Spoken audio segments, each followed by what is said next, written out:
Ministro da Educação interino até tempo, a equipe de inspeção geral utiliza sistema digital ou de monitorização da escola Cira e a território nacional. Terça, no Ministério da Educação, no parceiro nacional CIRA, facilita a formação plataforma digital para superintendente no inspetor escolar CIRA, onde utiliza sistema digitalização moderno e a CIRA de monitorização para a escola CIRA liu e o processo de aprendizagem no mostra a auditoria para execução concessão escolar CIRA, ne bem dirigente escola balung halo manipulação para dados estudantes iranianos. Ita hahu tiana projeto nei. Kita bolu projeto piloto e a município dele tinha coto.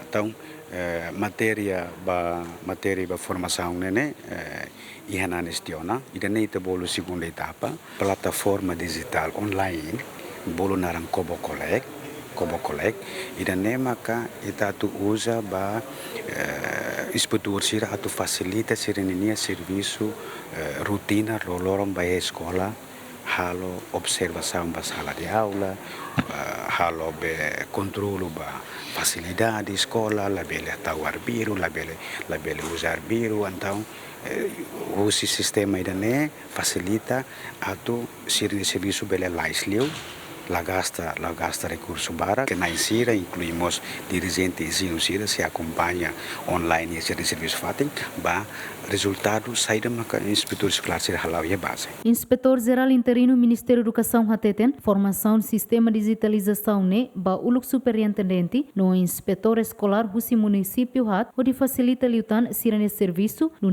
ba halo inspeção ni escola sira ho plataforma digital.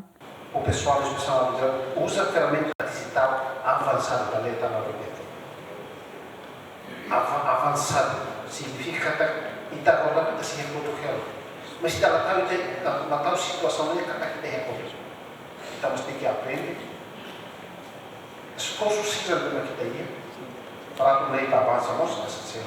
O nosso superintendente do Instituto Cira, então vou tirar o Ministério me mata no quilo e a base. O implementa o sistema de inspeção digital a MEFOBIT para a livre evidência baseada em fatos reais. Para que não é cada inspetor ida. Superintendente ida, ele controla o processo da escola. Implementação do programa CIRA.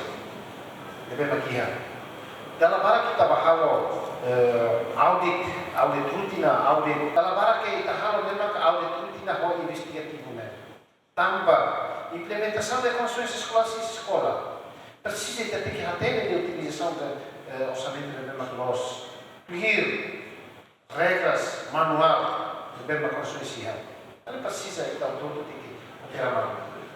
Superintendente no inspetor escolar Hamutuk nain hatnulu resen rua entre Sirane mai husi município Bobonaru, Ermera, Lauteng no Ainaru. Equipa cobertura GMN.